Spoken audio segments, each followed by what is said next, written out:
তোমার। মনে হয় যুবকরা বোঝে নাই। হ্যাঁ, প্রত্যেকে বুঝবো। জুতাই সারাদিনই তো জুতা দেখে, প্রত্যেকে বুঝবো। জুতা তো সবগুলার কপালে দেখতেছি, দেখতে দেখতে তো জুতার দোকান লেগে গেছে কপালে। কেন না, বেশি তাকাইলেই তো জুতা দেখায় না, মনে হয় বুঝে নাই। বেশি তাকাইলেই পায়ের থেকে জুতা উঠে একবারে সাইজ, তোর মাপুন নাই। কপালে তো জুতার ছাপ দেখতে দেখতে মনে হয় এক একটার কপালের ভিতরে পুরো জুতার দোকান লেগে গেছে, এতগুলা দেখছে এই পর্যন্ত। জান্নাতে যেটা চোখে লাগবে ওটা তোমার। সর্বশেষ জান্নাতে বোনাসের কথাও আছে। ফালা তা'লামু নাফসুম মা উখফিয়া লাহুম। আল্লাহ বলে বোনাস দিব, বোনাস লুকায় রাখছি, বোনাস দিব। সাইফুল হাদিস সব মনে হয় মানতে চায় না। আল্লাহ বলে জান্নাতে বোনাস দিব, বানায় রাখছি, লুকায় রেখা দিছি, ওটা বাহির করে করে তোকে বোনাস দিব। হ্যাঁ, কসম, উম্মত ছিল না জান্নাত। যেমন আল্লাহ আমাদেরকে কুদরত দিয়ে বানাইছেন, কোনো সৃষ্টির ছোঁয়া লাগতে দেন নাই। আমাদের অস্তিত্বে সৃষ্টির কোনো ছোঁয়া নাই। আমাদের পুরা অস্তিত্বে আল্লাহর কুদরতের ছোঁয়া।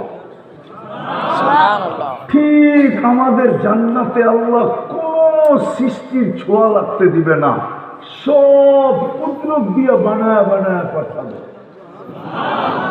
খাওয়া পাক করবে কুদরত দিয়া, পোশাক বানাবে কুদরত দিয়া, নেয়ামত বানাবে কুদরত দিয়া, সব কুদরত দিয়ে রেডি করে দিবে। কোন সৃষ্টির ছোঁয়া লাগতে দিবে না, না, না, না।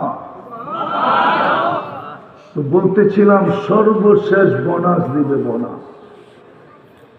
হাদিসে আছে জান্নাতে সমুদ্র সৈকত আছে দুইটা। কয়টা? দুইটা সমুদ্র সৈকত আছে। একটার নাম বাইদাজ আর একটার নাম বাইদাখ। সকালে একটাই যাবে, বিকালে একটাই যাবে। প্রথম যাওয়ার পরে ওইখানে আড্ডা হবে, আড্ডা। সৈকতে মানুষ যাই ঘুরতে, ওটার নামই আড্ডা, ঘুরবে। তারপরে আল্লাহ কুদরত দিয়ে খাওয়া পাঠাবে। কোটি কোটি আইটেম পাঠাবে, খাবে। জান্নাতে পেশাব পায়খানা নেই। বলবেন হজম হবে কি করে? অ্যালকোহল দেখলে আপনার বিশ্বাস হবে হজম হবে কি করে। অ্যালকোহলের সব বহুত বড় এক ড্রাম এখানে এনে রাখেন আর মুখ খোলা দেন, অক্সিজেনের ছোঁয়া পাইতে দেরি, 10 মিনিটে খালি হতে দেরি হবে না। জান্নাতে এক লোক এক প্লেট খায়া আরেক প্লেটের জন্য যখন হা করবে, আগেরটা হাওয়া হয়ে, অক্সিজেন লাগার কারণে হাওয়া হয়ে সুগ্রাণ হয়ে উড়ে যাবে। এক বোতল পান করে যখন আরেক বোতল পান করতে যাবে, আগেরটা এরকম অক্সিজেন, জান্নাতের অক্সিজেনের ছোঁয়া পায়া হাওয়া হয়ে যাবে। এইভাবে 70 হাজার প্লেট খাবে। দুনিয়ার আইটেম শুরু হয় 1 থেকে, জান্নাতের আইটেম শুরু হবে 70,000 থেকে। এর নিচে নামবে না, এর উপরে যাবে। তো আড্ডা হবে, তারপরে খাওয়া দাওয়া হবে। সমুদ্রের মাছ খাবে, অতিথি পাখি খাবে। আসতেছে বাংলাদেশে অতিথি পাখি, কিন্তু সরকারের নিয়ম হলো তাকানো নিষেধ, ধরা তো দূরের কথা। শীত শুরু হইতেছে না, সাইবেরিয়ার অতিথি পাখি আমাদের দেশে আসতেছে। বাংলাদেশ সরকারের রুল হইল তাকানো নিষেধ, ধরা তো দূরের কথা। জান্নাতে অতিথি পাখি আসবে সমুদ্রের থেকে উড়া উড়া, আর খাওয়াবে আল্লাহ। যখন জান্নাতের দিকে ফিরতে থাকবে, তুই বোনাস, মনে আছে বোনাসের কথা? বানা লুকায় রাখছে, ওইখান থেকে এক একটা করে বাহির করবে আর এক একজনের সামনে ছেড়ে দিবে। মনে হয় বোঝেন নাই কি? কি ছেড়ে দিবে? দুনিয়ায় কয় ডানা কাটা, জান্নাতে হলো পুরা ডানা আলা। দুনিয়াটা সারাদিন বেপরদায় চলে, ওর ডানা থাকে কোথেকে? চলে, ওরা ডানা থাকে না। হ্যাঁ, এই জন্য তো আল্লাহ হীরা তৈরি করছেন কয়লার ভিতরে। কিসের ভিতরে? কয়লা কিরকম? কেজি কত? হ্যাঁ, কত কেজি? কেজি কত? কয়লার কেজি কত? আরে কয়লার কেজিও জানে না। আপনাদের এখান থেকে তো কেজির মূল কাছেই, বেশি দূরে তো না। আপনারা তো কয়লার কেজিও জানেন না, ঠিক না? উঠতে গেলে এই অঞ্চলে 100 টাকা হবে পাথর কয়লা, অথচ হীরার কেজি কত? দুনিয়ায় কিনা 1 কেজি ওজনের হীরা নাই। কোহিনূর যেটা আছে ওটা 1 কেজি না। দুনিয়ার কোন রাষ্ট্রের কাছে 1 কেজি ওজনের একটা হীরা নাই। হীরা কেজি হিসাবে ওজন হয় না, হীরা ক্যারেট হিসাবে ওজন হয়। ওই হিসাব আপনি বুঝবেন না, বুঝাইতে হইলে আমার অনেক সময় চলে যাবে। হ্যাঁ, আমি মাঝে মাঝে লাড়াচাড়া করি, তো এই জন্য আমি এটার হিসাব বুঝি। আমি মাঝে মাঝে এটা লাড়াচাড়া করি, এই জন্য এটার হিসাব আমি বুঝি। হায় হায়, তো হীরা তৈরি করছেন কিসের ভিতরে? দুনিয়ার সবচেয়ে দামি, সবচেয়ে চকচকে। আল্লাহ বলে হীরার কতটুক দামি? ও নারী, তুই আমার কাছে হীরার চেয়েও কোটি কোটি গুণ বেশি দামি, এই জন্য তোরে রাখছি কালো বোরকার ভিতরে। কয়লা রাখছে কোথায়? হীরা রাখছে কোথায়? হীরা কিন্তু কার্বন, কয়লাকে ইংলিশে কার্বন বলে, হীরা কার্বনের পদার্থ। দুনিয়ায় সবচেয়ে দামি, সবচেয়ে চকচকে, এই জন্য ওইটাকে রাখছেন আল্লাহ কয়লার ভিতরে। আমার মা বোনরা তো হীরার চেয়েও কোটি গুণ দামি, কসম খোদা। কোটি কোটি গুণ দামি যদি না হতো, বিদায় হজে আমি 2 বার দেখছি আম্মা জানের কবর আমেনা। ওই অনুভূতি আপনাদেরকে বলা যাবে না। আল্লাহ রসুল যখন বিদায় হজে যেতেছিলেন আর আম্মার কবরের কাছে যখন আসছিলেন আবওয়া, তখন 70,000 সাহাবা সাথে ছিল। সবার কাছে জিজ্ঞাসা করছে, আমি মার কবর জিয়ারত করতে চাই। বলছে, ইয়া রাসূলুল্লাহ করেন। বলছে, তোমরা কেউ উপরে উঠবে না। বলছে, ঠিক আছে। আল্লাহ রসুল পাহাড়ে চূড়ায় উঠছেন, আম্মার মাথার কাছে বাম পাও গায়রা দিয়া, ডান পা খাড়া করা, এরকম ভাবে গালের নিচে হাত দিয়ে বসেছিলেন। কখন যে চোখ গড়ায় পানি পড়ে গেছে আল্লাহ রসুলও জানেন না। চোখের পানি গড়াইতে গড়াইতে চিৎকারে রূপান্তরিত হয়ে গেছে। আল্লাহ রসুল কাঁদতেছিলেন আওয়াজ করা। সাহাবা অধীর অপেক্ষায় নিচে দাঁড়ানো ছিলেন, কে নামে না কেন, আসে না কেন। কান পাইতা দেখছে কান্নার আওয়াজ আসতেছে, সবাই ছুটে গেছে আবু বকর আর ওমর রাদিয়াল্লাহু তাআলা আনহুর কাছে, যে জলদি উপরে যান না, কান্নার আওয়াজ আসতেছে, নিচে তো নামে না।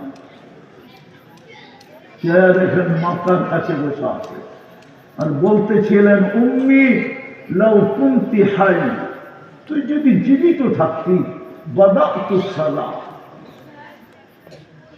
আমি যদি নামাজ শুরু করতাম, খতমতুল ফাতিহা, ফাতিহা শেষ করতাম, সুম্মা বাদাতু সূরা, তারপরে যদি আমি সূরা মিলাইতে শুরু করতাম, সুম্মা ফানাদাইতানি, আপনি যদি আমাকে আওয়াজ দিতেন, ওয়াল্লাহি লাকাতাতু সালাত, আমি নামাজ ছাড়া দিয়ে চিৎকার দিয়ে বলতাম, লাব্বাইক ইয়া উম্মি, ও মা।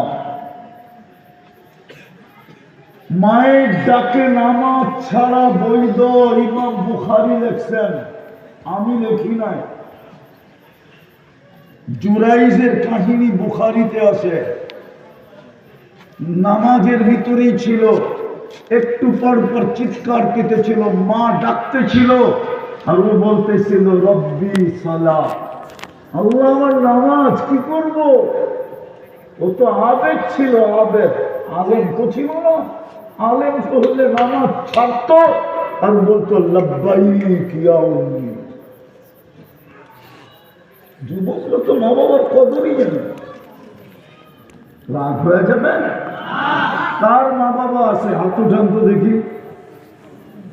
নামাজ পুরা মজমারি তো দেখতেছি মা বাবা আছে, কিন্তু একজন হবে না, একজন যে বাহির থেকে এই নিয়তে ঘরে ফিরে দৌড়াইতে দৌড়াইতে না যা, হাঁটতে হাঁটতে যা, এই নিয়তে যায় বাড়িতে ফিরে যে এখনই মাকে দেখবো আর কবুল হজের সওয়াব আমার আমল নামায় লেখা হবে। এই নিয়তে বাহিরে একজন আজ পর্যন্ত বাহির থেকে ঘরে ফিরছে কিনা আমি জানি না। কেউ হাত উঠাইতে পারবেন যে আপনি এই নিয়তে কর্মস্থলের থেকে দুপুর বেলা দোকান থেকে ছুটতেছেন, অফিস থেকে ছুটতেছেন, বাজার থেকে ছুটতেছেন, বাহির থেকে ছুটতেছেন। কেউ যদি জিজ্ঞাসা করলো ছুটিস কেন, বলে তুমি বুঝবে না, বলে বুঝাইলে তো বুঝবো, বলে আমি কবুল হজের সওয়াব লেখাইতে যাইতেছি, এখনই যাব, মা বাবাকে সদয় দৃষ্টিতে দেখবো আর কবুল হজের সওয়াব আমার আমল নামায় লেখাবো। একজনও তো আজ পর্যন্ত এই নিয়তে ঘরের বাকির থেকে ঘরে যায় না। গেছেন? জানেন কবুল হজের সওয়াব কি? হজ্জুল মকবুল লাইসা লাহু জাযা ইল্লাল জান্নাহ। হায় হায়, এটার বদলা তো জান্নাত রাখছি। তো যেটা বুঝাইতেছিলাম আমি, জান্নাত কি জিনিস দেখাইতেছিলাম, ওই বোনাস দেখাইতেছিলাম, বোনাস।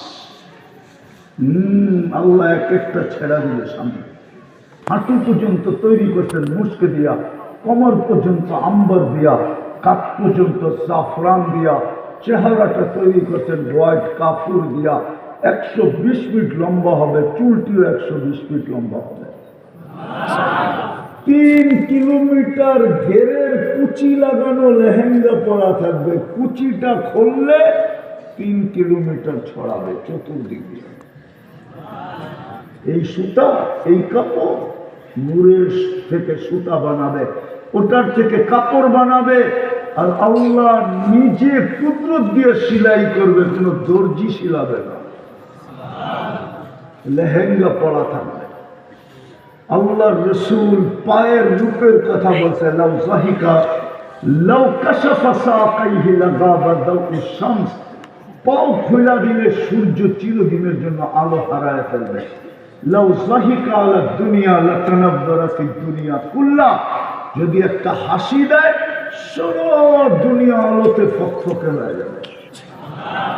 আমার তো মন চায় যদি আধ্যাত্মিক শক্তি থাকতো না, তাহলে এই সামিয়ানা সরায়া উপর থেকে পর্দা সরায়া যুবকরে দেখা দিতাম, দেখ যুবক।